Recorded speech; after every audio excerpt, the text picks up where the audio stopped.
El Gobierno decide prorrogar el estado de alarma por el coronavirus hasta el 11 de abril. Pedro Sánchez pide el apoyo del resto de formaciones para su aprobación en el Congreso de los Diputados. El Gobierno ha decidido prorrogar otros 14 días el estado de alarma por el coronavirus. Estaba previsto que concluyera el domingo de la semana que viene, pero de ampliarse, durará hasta el próximo 11 de abril. Así lo ha anunciado el presidente del Ejecutivo, Pedro Sánchez, después de reunirse por videoconferencia con los presidentes autonómicos, cuando la cifra de casos en España supera ya los 28.600 casos y hay más de 1.700 fallecidos.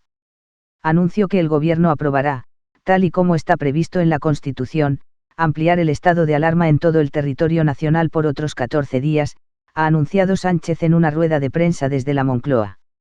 Una medida que será aprobada en Consejo de Ministros el próximo martes, que requerirá de su convalidación en el Congreso de los Diputados en el pleno del miércoles. El Ejecutivo aprobó por Real Decreto el estado de alarma el sábado, 13 de marzo, tras un Consejo de Ministros extraordinario para una duración de 15 días, sin requerir su aprobación en la Cámara Baja, como si está requerida para su prórroga. Así lo establece el artículo 116 de la Constitución y la Ley Orgánica 4/1981, que recogen el estado de alarma nacional. El decreto permitió al Gobierno ordenar el confinamiento de 47 millones de españoles, tomar el control en todo el territorio nacional y de algunas industrias y entidades privadas y desplegar al Ejército para combatir el coronavirus, entre otras medidas extraordinarias. Todo ello, junto con un paquete de medidas económicas para reducir el impacto de la crisis en empresas, autónomos y trabajadores, que se prorrogará también con el estado de alarma. Pero además, Sánchez ha anunciado nuevas medidas para combatir la propagación del coronavirus. Se trata de restringir de forma generalizada los viajes por un mes, poner las residencias privadas al servicio de las comunidades para descongestionar las públicas, establecer un servicio de reparto de alimentos a domicilio a grupos de riesgo y establecer una reserva de productos sanitarios para situaciones futuras similares. Y las Fuerzas Armadas van a ampliar sus acciones en varios ámbitos. 1. Es el traslado de enfermos a otros centros hospitalarios. Precisamente este domingo Sanidad ha reconocido que contempla el traslado de enfermos no solo a otros hospitales, sino incluso a otras comunidades autónomas para descongestionar los centros que estén más saturados y evitar el colapso sanitario. Por otro lado, se da más relevancia al Ejército para proteger las infraestructuras críticas y para apoyar el transporte de material sanitario, así como garantizar el transporte con las islas españolas. Buenas tardes. Cada día nos llegan a los responsables de todas las administraciones públicas peticiones y demandas de miles de personas. Llamadas que expresan en su gran mayoría una necesidad real, urgente, exigencias y ruegos que se hacen desde la angustia, la preocupación o incluso el enfado, y que obedecen al mismo deseo que nos mueve a todos y a todas, que es superar esta situación lo más pronto posible y de la mejor manera posible. Todos trabajamos para que ni una sola de esas demandas deje de ser escuchada y atendida. Comprendemos y asumimos todas y cada una de ellas. Las entendemos y las compartimos, porque el virus plantea un escenario en el que no caben intereses contrapuestos. Hoy, como saben, he celebrado una segunda reunión de la Conferencia de Presidentas y Presidentes Autonómicos y quisiera informarles, y ese es el propósito de esta comparecencia ante los medios de comunicación, de los principales puntos que hemos tratado. Como es sabido, hace una semana ya nos reunimos con el objetivo de coordinarnos, de cooperar, de seguir colaborando con la mayor eficacia y solidaridad posible en un momento tan excepcional como el que está atravesando el mundo, Europa y nuestro país. En aquella reunión acordamos mantener, en primer lugar, una comunicación fluida, eficaz, sobre todos los acontecimientos que se están produciendo y reunirnos semanalmente. También lo están haciendo sectorialmente distintos consejeros y consejeras de los gobiernos autonómicos con los ministros del Gobierno de España, por ejemplo, Sanidad, Educación, Economía y Hacienda, en definitiva, todos aquellos aspectos de la cooperación y la colaboración que estamos teniendo, no solamente al máximo nivel de presidentas y presidentes, sino también sectorialmente, se están realizando de manera regular. Compartir todas aquellas iniciativas, como decía, que puedan contribuir a controlar cuanto antes la expansión del virus. También reforzar la acción conjunta de todas las administraciones públicas, así como las organizaciones privadas, para afrontar con garantías, con las máximas garantías, las consecuencias sanitarias pero también sociales y económicas de esta gravísima emergencia de salud pública que estamos sufriendo. Y transmitir, y esto me parece también muy importante, al conjunto de la opinión pública española, el convencimiento de que superaremos juntos esta situación. La reunión de la semana pasada y la de hoy pueden llamarse en rigor reuniones de Estado. Unas reuniones en las que los diferentes gobiernos de España y de las comunidades autónomas trabajan conjuntamente, y quiero subrayarlo de conjuntamente, para atender a toda la ciudadanía. Y de la reunión de hoy destaco dos puntos muy importantes. El primero, que hemos repasado detalladamente todas las actuaciones que estamos llevando a cabo de manera coordinada, diaria, entre el Gobierno de España y los gobiernos autonómicos, y la evaluación del impacto de las medidas que se van aplicando constantemente por las autoridades competentes delegadas en sus respectivas áreas de responsabilidad y que ya les detallé ayer en mi comparecencia pública.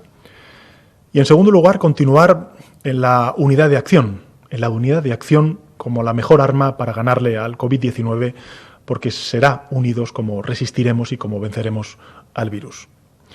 La guerra contra el coronavirus es permanente.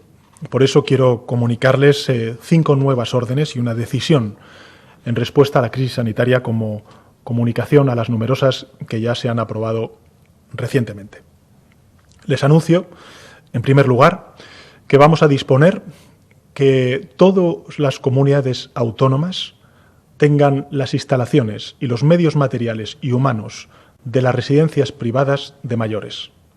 Ya lo hicimos con la sanidad privada, y hoy lo hacemos con las residencias de mayores privadas. Esta decisión tiene como objetivo paliar la saturación de las residencias públicas de mayores y mejorar las condiciones de vida de nuestros mayores, así como reducir su nivel de riesgo de contagio. En segundo lugar, y de conformidad a lo acordado entre los países miembros de la Unión Europea en el Consejo Europeo para frenar la expansión del COVID-19, vamos a aplicar una restricción temporal de todos aquellos viajes que no sean imprescindibles y que se realicen desde terceros países. Inicialmente, como saben, esta restricción la aplicaremos durante 30 días. Esta medida no se aplicará a los residentes en la Unión Europea y en el espacio Schengen que se dirijan a su lugar de residencia. Por tanto, a los españoles que quieran regresar, a los trabajadores transfronterizos, a los transportistas de mercancías, al personal de vuelo, a los turistas que vuelvan a sus países de origen y a los profesionales sanitarios o de cuidado de mayores que se dirijan para realizar este tipo de actividades, también al personal diplomático y ni tampoco a aquellas personas que acrediten motivos de fuerza mayor. En tercer lugar, quiero anunciarles también que las Fuerzas Armadas van a ampliar significativamente sus actuaciones en 3 ámbitos, realizando por vía aérea o terrestre el traslado de enfermos de centros hospitalarios saturados a centros próximos con recursos sanitarios disponibles, si así fuera necesario, garantizando en consecuencia la seguridad de las personas.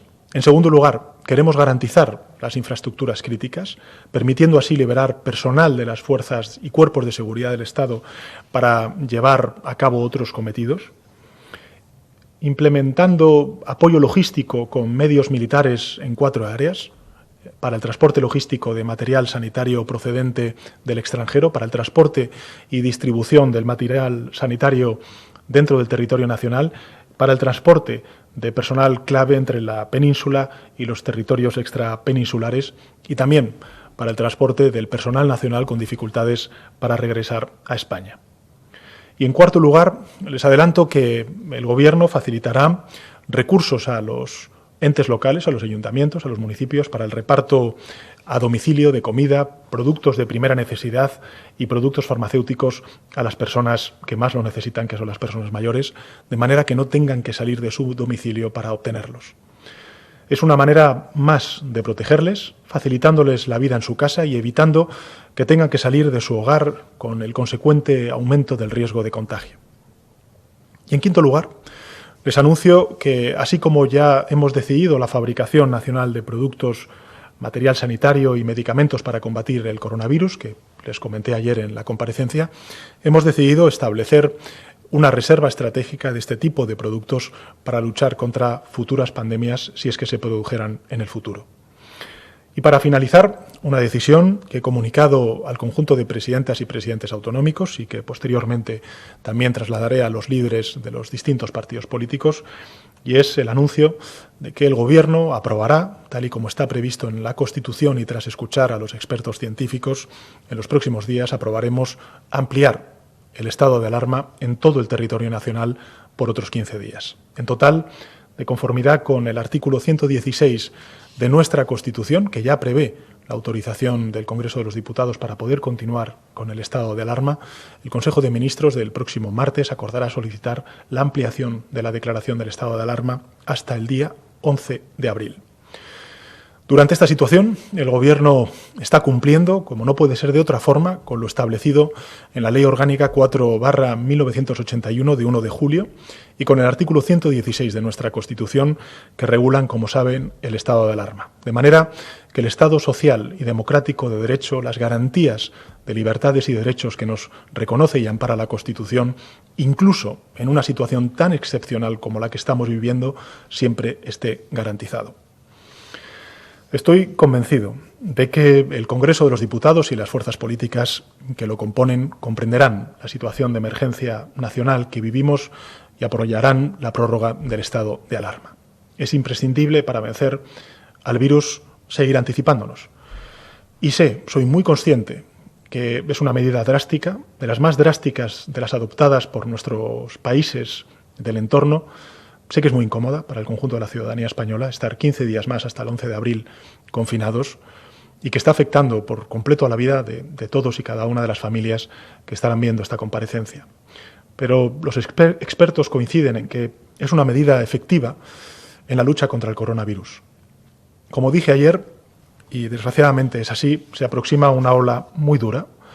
Vienen los días difíciles que van a poner al límite toda nuestra capacidad material, también nuestras capacidades morales y sin duda alguna también nuestro temple como sociedad.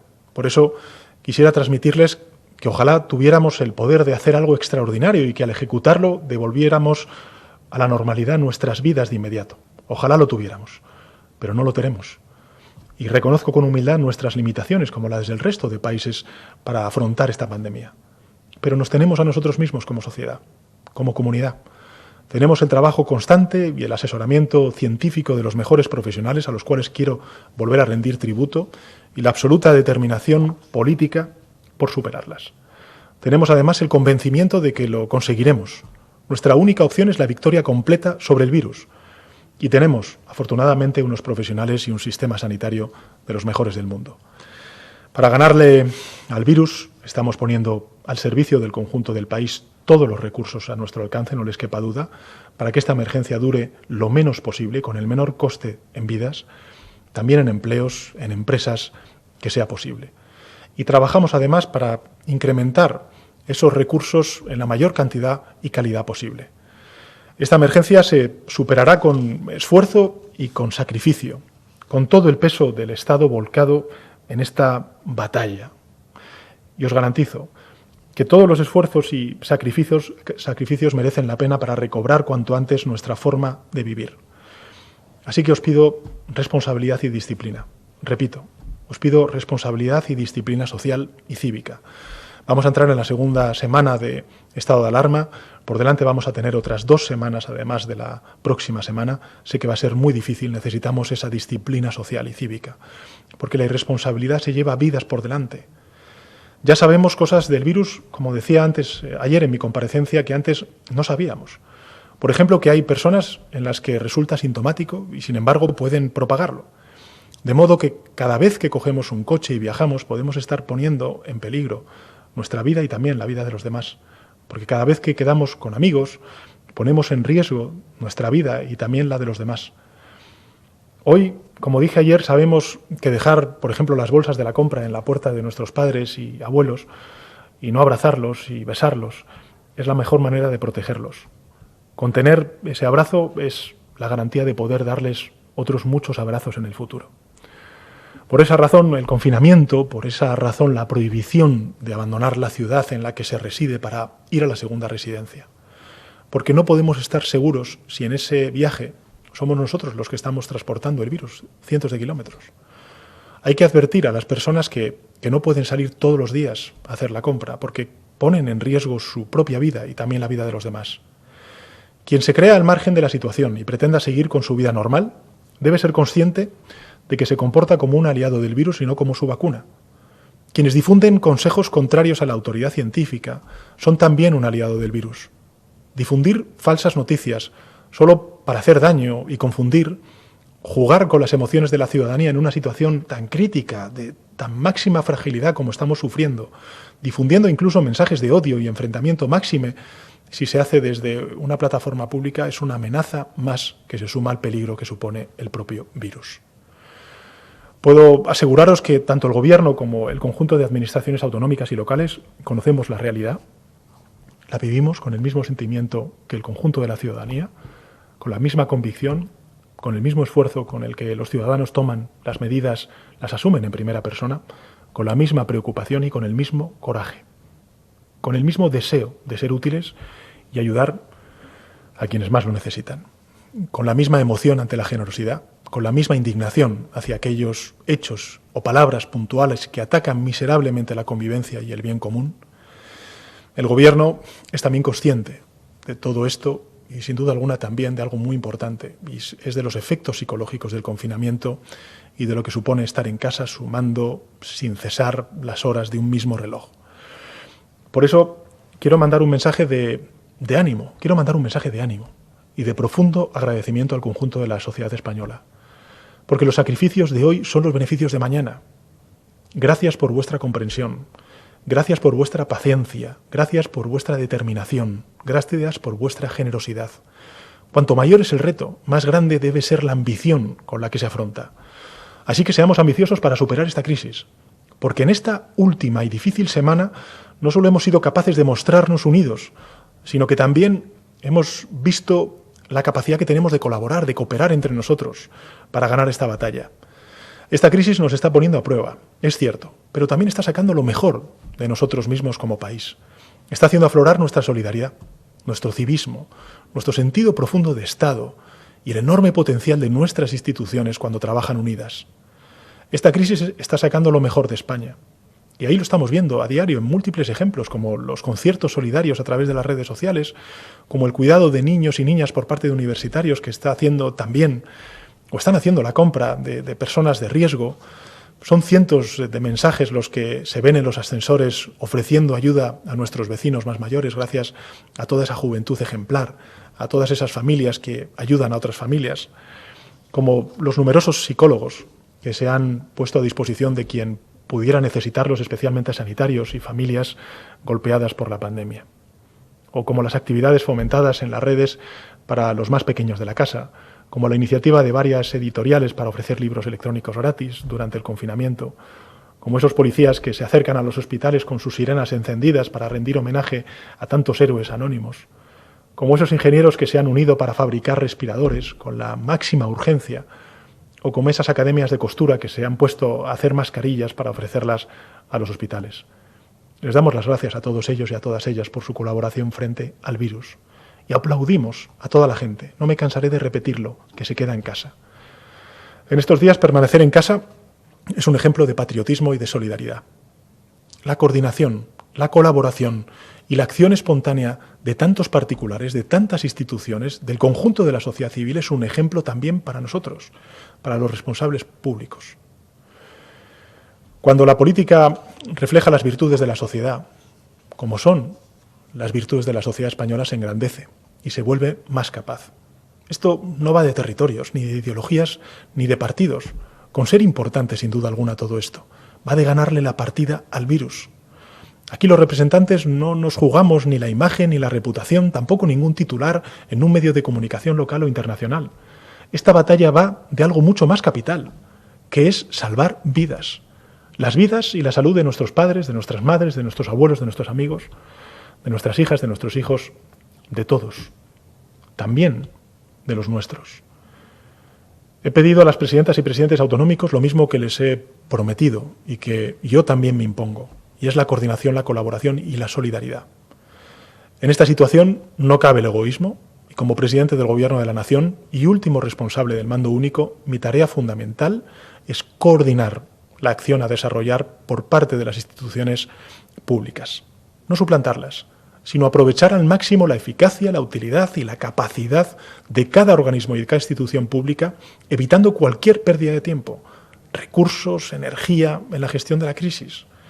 Como presidente del Gobierno de la Nación, mi tarea es la de liderar con prontitud, sin vacilaciones, como corresponde a la situación que afrontamos. Y desde el conocimiento exhaustivo de las necesidades apremiantes y de los recursos disponibles, y desde el más profundo reconocimiento y respeto a las autoridades competentes. Así, lo he manifestado a los presidentes y presidentas autonómicos, de los cuales he recibido su apoyo y su comprensión. No malgastemos esfuerzos en matices irrelevantes o en absurdas sospechas. De esta crisis podemos aprender dos cuestiones, a mi juicio, fundamentales y que me gustaría compartir con todos ustedes. En primer lugar, que nuestro modelo de Estado funciona para los propósitos para los que fue concebido. Y en segundo lugar, que ese funcionamiento es óptimo cuando la acción de cada nivel de gobierno se orienta a la colaboración en lugar del enfrentamiento. Cada necesidad que atendemos, cada problema para el que hallamos solución, es un paso más hacia la recuperación de nuestras vidas y la reconstrucción del progreso y el bienestar común. El respeto a la autoridad puede obedecer al miedo, a la obligación o a la convicción, pero solo esta última opción, la convicción, es asumible hoy en día en nuestra sociedad. Somos una sociedad profundamente democrática, formada por hombres y mujeres libres. Y lo hacemos encerrándonos en nuestras casas, como una decisión democrática, racional, que está pensada no para limitar nuestra libertad, sino para preservar el primero de nuestros bienes, que es la vida. Y para concluir, quiero reiterar toda la gratitud de las instituciones públicas al conjunto de la sociedad española y la mía como presidente del Gobierno de España, a los profesionales sanitarios, a los transportistas, a las fuerzas y cuerpos de seguridad del Estado, a los dependientes, a los agricultores, a los pescadores, al personal de la limpieza, en suma, a todos los movilizados para atendernos y socorrernos en este trance. Gracias. Gracias por dejaros la piel y por exponer vuestras vidas para salvar el corazón mismo de todo un país. Gracias al conjunto de la ciudadanía española por su paciencia, a los que estáis aquí y a los que esperáis fuera del país para regresar también, no os olvidamos. Vamos a superar esta situación, vamos a resistir, vamos a salir adelante, no os quepa duda. Muchas gracias. Presidente, son las 4 de la tarde. Usted acaba de anunciar que propondrá la prolongación del estado de alarma hasta el 11 de abril y tenemos las primeras preguntas. La agencia EFE le pregunta: ¿ha informado ya a los líderes de los partidos sobre la ampliación del estado de alarma? ¿Con qué apoyos cuenta o espera contar? ¿Qué quejas le han transmitido presidentes como Quim Torra o Isabel Díaz Ayuso, muy críticos con la gestión del Gobierno?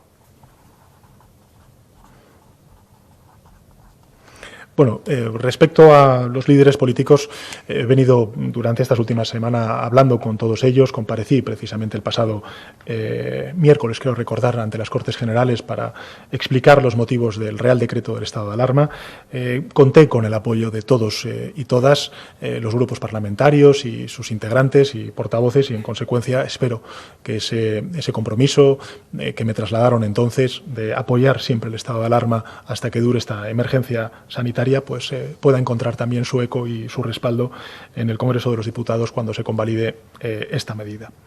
Que es una medida, insisto, muy dura. Es una medida muy dura, muy restrictiva, donde al conjunto de la sociedad española le estamos pidiendo que se confine no 15 días, sino en total un mes. Esperamos que con esta medida tan drástica, tan dramática, tan dura, que sin duda alguna tiene consecuencias en nuestra convivencia con nuestros familiares, pues podamos, como he dicho antes, doblegar la curva del coronavirus. Esos son los 3 hitos que necesitamos para acabar venciendo a esta pandemia. En primer lugar, doblegar la curva, y por eso necesitamos tomar este tipo de medidas tan drásticas de prolongar 15 días más y en total un mes de confinamiento al conjunto de la sociedad española, a 47 millones de personas. Esto para mí es, en fin, muy importante subrayarlo, porque el esfuerzo que estamos haciendo es un esfuerzo que dará sus frutos, sobre todo y ante todo si todos y cada uno de nosotros cumplimos con ese deber, con esa obligación que nos autoimponemos como sociedad. Y en segundo lugar, lo que espero es que, lógicamente, con esta medida no solamente dobleguemos la curva, sino que empecemos a ver más allá, veamos en un futuro próximo que el número de altas es superior al número de ingresos por infección del coronavirus y que finalmente podamos, en un tiempo prudencial, encontrar esa vacuna que nos proteja a todos y que en consecuencia haya supuesto o suponga en un futuro la victoria ante esta pandemia. Los apoyos, espero contar como he dicho antes, con los apoyos del conjunto de fuerzas políticas. Apelo a su responsabilidad. Yo creo que si algo se ha demostrado durante esta semana es que la política, cuando colabora, cuando coopera, cuando dialoga, pues es muy capaz, es muy eficaz para poder lograr los objetivos comunes que nos estamos planteando, y en ese sentido espero contar con el apoyo del conjunto de la Cámara el día que se convalide este Real Decreto. Y finalmente, en cuanto a los planteamientos que han hecho los distintos presidentas y presidentes autonómicos, decirles que desde luego han sido planteamientos constructivos, cada cual con su matiz, pero lógicamente con un ánimo compartido con todas el resto de comunidades autónomas, y es el de frenar la pandemia y en consecuencia lograr cuanto antes la victoria ante el coronavirus. Le hace la siguiente pregunta a la cadena SER. Hay una petición común de todas las comunidades que reclaman más material sanitario. ¿Cómo y cuándo va a acelerar el Gobierno las compras necesarias, en concreto los respiradores? ¿Considera el Gobierno que España tiene capacidad industrial para ponerse a fabricar todo tipo de material sanitario necesario, incluidos esos respiradores? Y una vez que se amplíe el estado de alarma, presidente, ¿van a ampliar también las medidas de ayuda económica tanto a las empresas como a los propios trabajadores?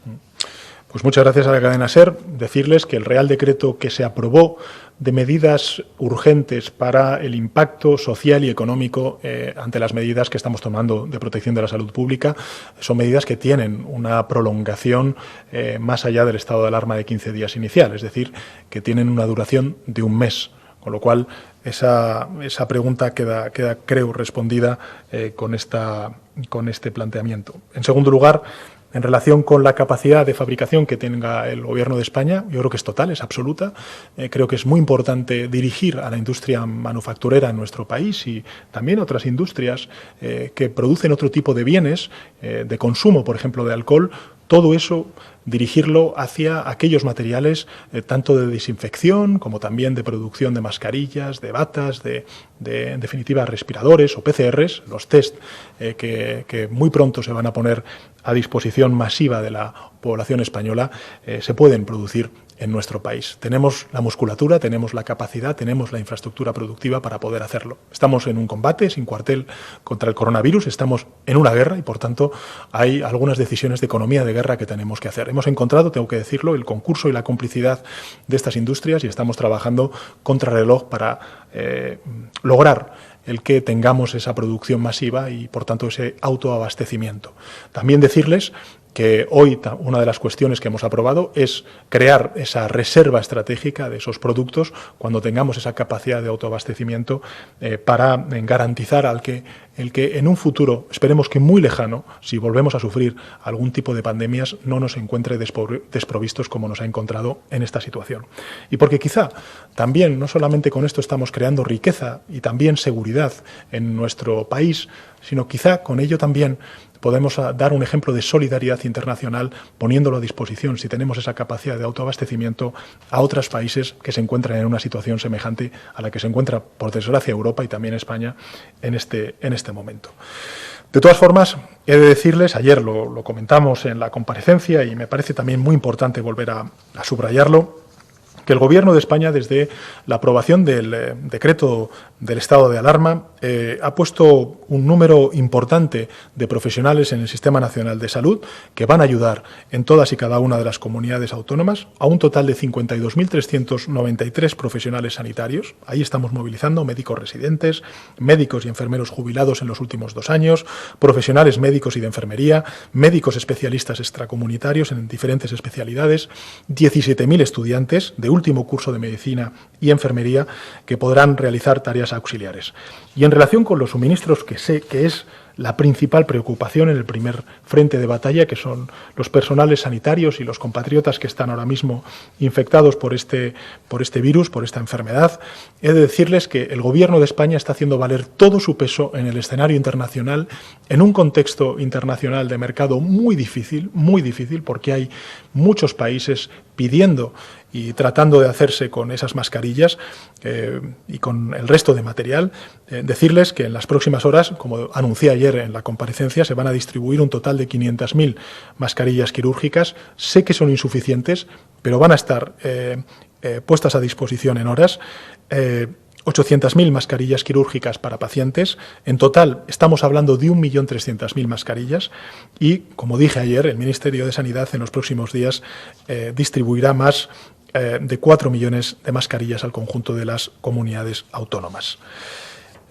Decirles también que hay iniciativas privadas que están poniendo en marcha jóvenes o empresas. Por ejemplo, hoy me comentaba el presidente del Principado de Asturias para fabricar respiradores con impresoras de 4D.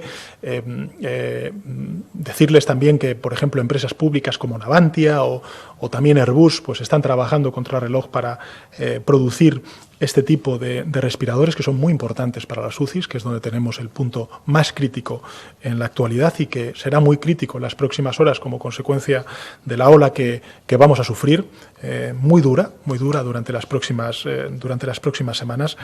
Y, en consecuencia, lo que estamos haciendo es trabajar contrarreloj en un, insisto, contexto internacional muy complicado, muy complejo, muy agresivo, para garantizar la salud de nuestros compatriotas.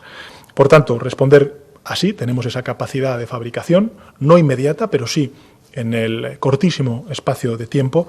Y, en segundo lugar, que el Gobierno de España lo que está haciendo a través del Ministerio de Hacienda, de Exteriores y también de Sanidad, en un equipo especializado en compras públicas, es contactar con aquellos países productores que tienen esa capacidad de producción, singularmente China, para poder proveernos no de X millones de mascarillas, como dije ayer, sino de una línea de producción que regularmente cada semana nos garantice X millones de mascarillas, entre otros materiales, entre otras cuestiones, hasta que dure esta crisis.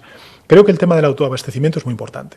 Es muy importante porque, como dije antes, cuando pase esta pandemia, la tengamos controlada, pero hasta que no llegue la vacuna, pues evidentemente vamos a tener que convivir con esta enfermedad. Probablemente no con la intensidad que ahora mismo la estamos sufriendo, y eso será un gran éxito.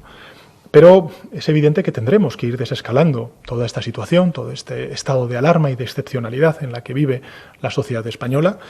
Y, evidentemente, para recuperar esa normalidad y hacerlo con la tranquilidad de la seguridad de los trabajadores, trabajadoras, del conjunto de la ciudadanía, pues tendremos que proveer de forma masiva al conjunto de la ciudadanía española de este tipo de material. En eso está el Gobierno de España, pensando en lo urgente y en lo importante, como dije ayer, que es ahora mismo esa primera línea, pero también tenemos que levantar la mirada, aprender cuáles han sido nuestras debilidades, cuáles están siendo nuestras debilidades y también las oportunidades que, desde el punto de vista, aunque suene algo extraño, puede representar para nuestro país en cuanto a la producción y el autoabastecimiento para garantizar y preservar la seguridad en el medio y en el largo plazo.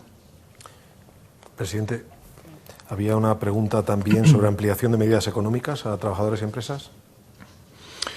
Bien, formulada sí. por la cadena SER, que quedaba perdón. pendiente por si la quería. Sí, disculpa. Sí, perfecto. No quiero yo... va a ampliar también las medidas de ayuda económica. Bueno, lo que he dicho antes es que efectivamente hemos aprobado 2 reales decretos leyes y que la duración de las medidas, evidentemente, es una duración de un mes, que es lo que lógicamente se va a plantear con esta ampliación del estado de alarma.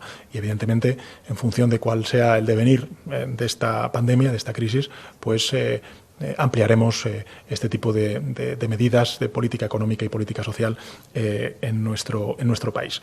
Decirles también que estamos trabajando y estamos defendiendo una posición en Europa para que Europa se movilice recursos. Creo que ha sido una muy buena noticia el que el Banco Central Europeo hace unos pocos días trasladara el compromiso de movilizar 750.000 millones de euros para la compra de deuda pública de los distintos países de la Unión Europea, y en ese sentido creo que Europa puede, debe, y nosotros vamos a exigir que haga mucho más en este momento tan crítico para el conjunto de la ciudadanía europea, porque este virus, insisto, ni dentro ni fuera de España obedece a fronteras. Todos vamos a vernos damnificados y perjudicados y vamos a sufrir las consecuencias del coronavirus, de manera indirecta o de manera directa, pero lo vamos a sufrir y, por tanto, Europa tiene que movilizar recursos y quiero garantizarle a la opinión pública española que, desde luego, el Gobierno de España, si está haciendo algo, es defender esta perspectiva y esta orientación en los debates que tenemos a nivel europeo. Varios presidentes autonómicos han intervenido en los últimos minutos. El presidente Torra lo ha hecho con palabras muy críticas hacia usted y hacia el Gobierno central. Y en esa línea muchos periodistas preguntan y le formulamos el enunciado del Independiente. ¿Cuántos presidentes autonómicos, además del andaluz, el catalán y el murciano, han pedido el cese total de toda actividad económica, salvo sectores estratégicos? ¿Por qué no se toma esta medida que posiblemente habrá de tomarse en un plazo no muy amplio de tiempo, como en Italia, pregunta el Independiente? Pero insisto, y lo decía ayer en mi comparecencia, si uno mira cuáles son las medidas que se han tomado en otros países, y podemos poner como referencia Italia, pero se pueden poner otros países, España está a la vanguardia. España ha tomado medidas durísimas que están sufriendo los españoles en sus propias carnes, en sus hogares.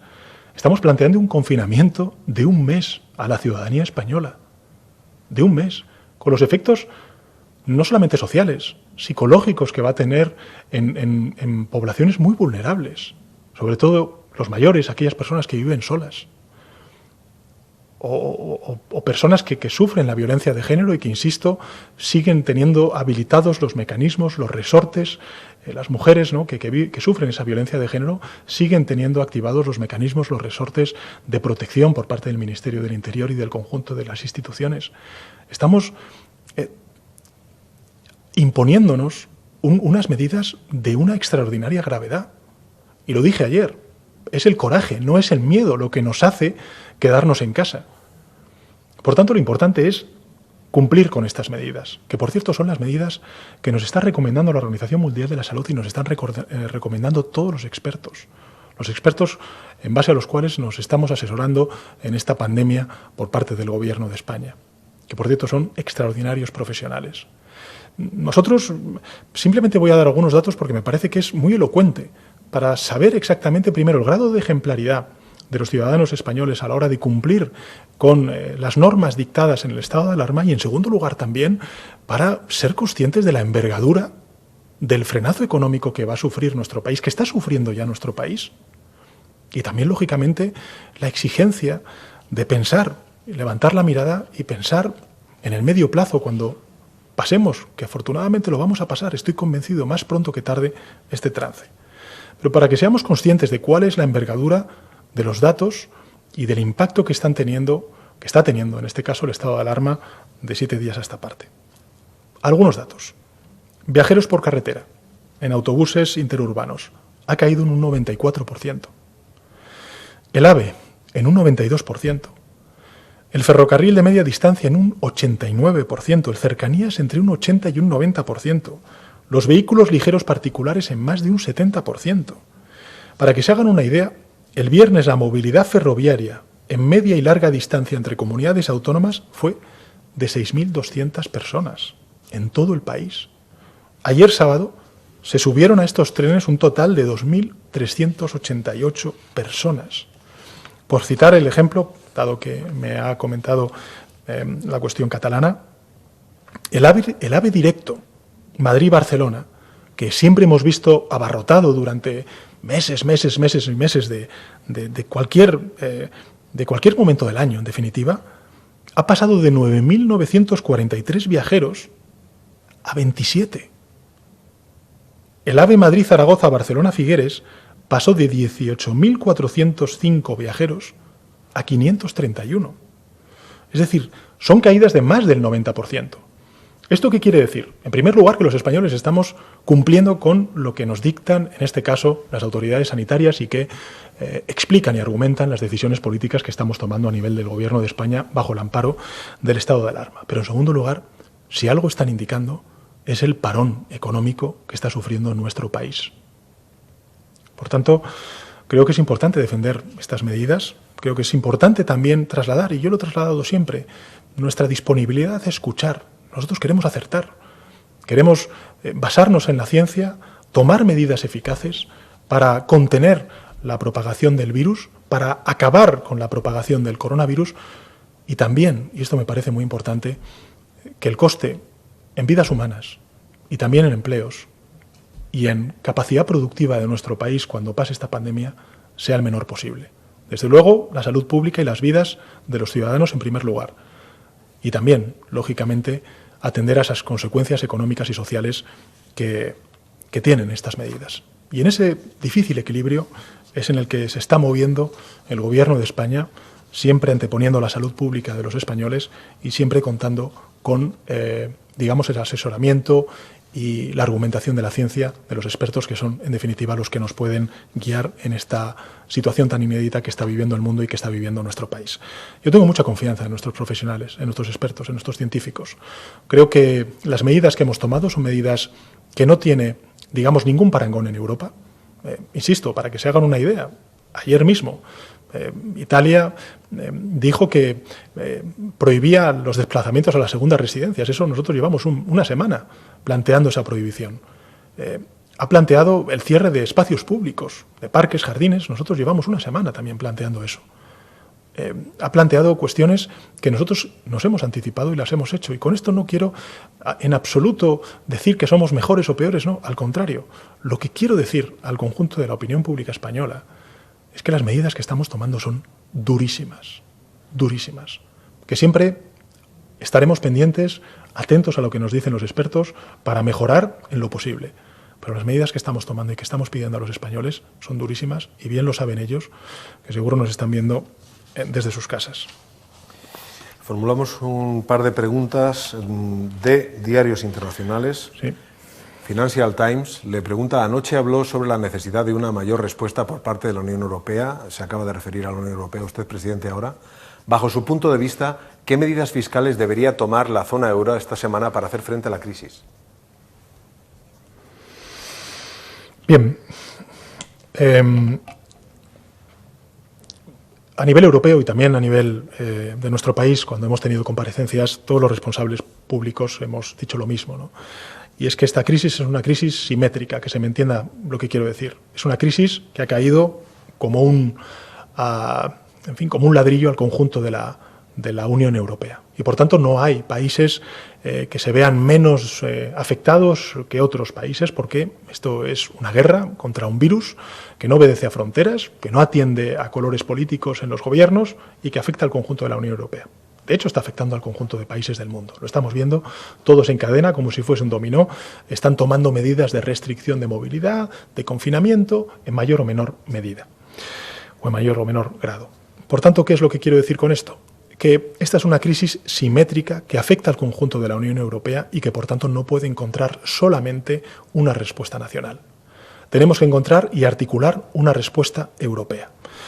¿Qué es lo que está defendiendo el Gobierno de España? Bueno, pues estábamos defendiendo cosas tan lógicas, tan racionales, que costaría mucho que la Unión Europea no asumiera.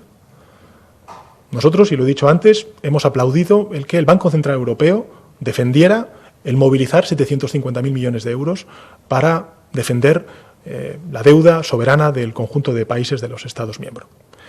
Hemos defendido, lo he dicho yo, lo ha hecho también la vicepresidenta económica en todos los foros. Esta semana que viene hay reunión por videoconferencia del ECOFIN, que tenemos que articular un gran plan Marshall, un gran plan de inversiones públicas para el conjunto de la Unión Europea y iniciar ese proceso de reconstrucción que necesariamente vamos a tener en el ámbito social y económico cuando todo esto pase. Hemos defendido relajar las normas de estabilidad presupuestaria en un momento como el actual. Hemos defendido que también el mecanismo de estabilidad que se dotó la Unión Europea después de la crisis de 2008, pues sea un mecanismo de estabilidad precisamente para emitir bonos que mutualicen la deuda a nivel europeo, por ejemplo, emitiendo bonos coronavirus, que es lo que ha propuesto, por ejemplo, la gobernadora del Banco Central Europeo, Christine Lagarde, como también la presidenta de la Comisión Europea, Ursula von der Leyen, y que desde luego el Gobierno de España, junto con otros muchos países, pedimos y exigimos, y lo vamos a seguir haciendo en los foros que corresponda. ¿Qué más podemos hacer? Algo que ha pedido el Gobierno de España desde hace ya un tiempo, y es crear un fondo europeo del desempleo, que sea una prestación complementaria a los fondos de desempleo nacionales, sobre todo en un momento tan crítico como el que vamos a vivir, desgraciadamente, durante los próximos meses o que ya estamos sufriendo en muchos hogares. Y finalmente, también hemos pedido que el Banco Europeo de Inversiones pues pueda amparar muchas de esas medidas de liquidez que estamos todos los países miembros poniendo en marcha a nivel estatal. En definitiva, lo que estamos pidiendo a la Unión Europea es lo mismo que nos estamos aplicando a nosotros mismos. Coordinación y, en segundo lugar, la mayor movilización de recursos económicos y materiales de la historia, porque Europa está en guerra contra el coronavirus y tenemos que responder con todas nuestras armas y con nuestros instrumentos. No hay excusa que valga para movilizar todos esos recursos. La siguiente pregunta es de New York Times. ¿Qué podemos decir de la coordinación internacional hasta ahora a nivel de valorar una emergencia sanitaria dentro de la Unión Europea? Se pregunta de New York Times. ¿Cómo se puede explicar que haya tantas medidas de urgencia distintas, comparando, por ejemplo, España y Portugal, vecinos dentro de una misma península? Bueno, pues yo creo que, en fin, no es así, ¿no? Lo que se puede, no con España y Portugal, porque yo he tenido además la gran fortuna de tener una relación personal y política de extrema confianza con el primer ministro portugués Costa. Hemos tomado medidas conjuntamente, por ejemplo, para proteger nuestras fronteras, en el sentido de que, por ejemplo, los trabajadores transfronterizos pues puedan continuar pasando de un lado a otro, por razones de extraordinaria urgencia, pero, por ejemplo, pues para evitar desplazamientos por motivos de ocio, de turismo, pues evitarlos, lógicamente, porque ahora mismo todos tenemos que estar confinados. Con lo cual, desde el punto de vista, digamos, de la respuesta es la misma. Lo que sí que puede alterarse, no lo digo en el caso de Portugal, pero sí en otros países europeos, es la cadencia, la progresión en la contundencia de las medidas. Y es evidente que hay países como España que están a la vanguardia de muchas de esas medidas que estamos tomando para contener y doblegar la curva del coronavirus, ¿no? En todo caso, me parece importante este matiz, porque evidentemente todos los países europeos tienen que saber, tienen que ser conscientes de que tienen que tomar medidas drásticas, de que tienen que tomar medidas duras para doblegar la curva y hacer frente con el menor coste de vidas posible y también con el menor coste social y económico posible a una pandemia que, insisto, es global, que lógicamente no atiende a fronteras y que tenemos todos los países que articular medidas para poder coordinarnos y luchar eficazmente. Eso a nivel europeo. A nivel internacional, la semana pasada tuve ocasión de hablar con el príncipe heredero de Arabia Saudí, porque es el presidente del G20. Saben ustedes que España pertenece al G20 y le pedí que pudiéramos celebrar cuanto antes una conferencia del G20 de las principales economías del mundo a nivel global, para que pudiéramos articular una propuesta y medidas y políticas de respuesta común en ese ámbito. Con lo cual, nosotros no estamos descuidando ni la respuesta nacional ni la respuesta europea y, por supuesto, tampoco la respuesta internacional. Facilitamos 2 turnos más de preguntas. Desde Radio Intereconomía le formulan: presidente, Bruselas finalmente exonera en una medida sin precedentes el objetivo de déficit para este 2020. ¿Cómo leen la medida desde el Gobierno de España? ¿Le permitirá adoptar nuevas medidas económicas o en materia fiscal en las próximas semanas? Y por otro lado, pregunta Radio Intereconomía, el Banco de España, el Banco Central Europeo y otros muchos organismos inciden en la importancia de una respuesta coordinada entre los países de la Unión Europea. Es una insistencia en este sentido. ¿Cree que llegará pronto esa respuesta, presidente? Bueno, respecto a la segunda, si me permite el medio de comunicación, yo creo que he respondido previamente a cuáles son las propuestas, me parece que ha sido el New York Times, las propuestas que estamos defendiendo a nivel europeo, y sin duda alguna lo que queremos es que lleguen cuanto antes. Cuanto antes sea la respuesta, mejor. El gobierno, está lógicamente en esa dinámica. En segundo lugar, la primera de las preguntas en relación con cómo leemos nosotros estas medidas a nivel de Gobierno de España y si nos van a permitir nuevas medidas económicas o materia fiscal en las próximas semanas, decirles que desde luego el planteamiento que ha tenido la Comisión Europea me parece acertado. Como decía antes, esta es una crisis que es sobrevenida, que nadie preveía, a diferencia de la crisis que muchas veces se plantea ahora, por ejemplo, la de 2008, ¿no? Pues esta no es una crisis que tenga que ver con fallos en la regulación de un determinado sector o una burbuja, por ejemplo, en el sector inmobiliario, como se sufrió, por citar ese caso en España, sino que estamos hablando de una pandemia y, por tanto, de una crisis y una emergencia de salud. pública, ¿no? Por lo tanto, yo creo que es muy importante que los gobiernos europeos y sobre todo las instituciones europeas seamos conscientes de que tenemos que tener esa sensibilidad y esa empatía con la sociedad. Desde luego nosotros la tenemos, por eso hemos puesto en marcha ese paquete de medidas sociales y económicas.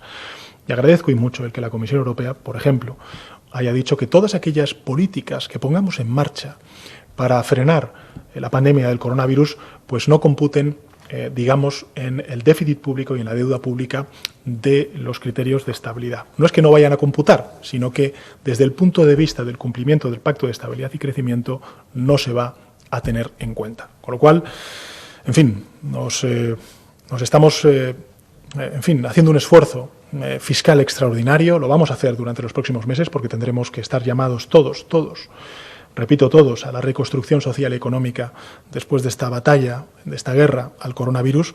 Pero insisto, es muy importante que la respuesta no sea solamente nacional.